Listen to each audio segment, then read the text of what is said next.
Conduit to the printhead, the SureStart printhead. What's nice about the printhead is it does a self-flush at the end of every shift when you shut down the printer.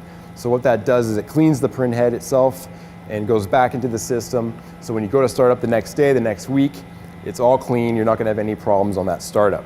With the AX system, we've got a new designed drop generator that is frequency matched and auto modulating. Those are inside tech terms, but what does that mean for you? It means you're going to get perfect droplets every time. You're going to get less satellites, less downtime, and actually about a 20% reduction in ink consumption. And what I really like about the Domino SureStart printhead is that it's serviceable, whereas a lot of the other systems in the market have moved to a modular system.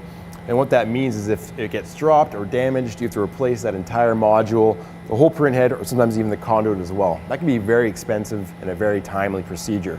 With the Domino printhead, it's serviceable. If you were to, say, damage a piece of it or something needs to be replaced, it's just that one piece that you can easily change out, and again, really driving down that cost of ownership.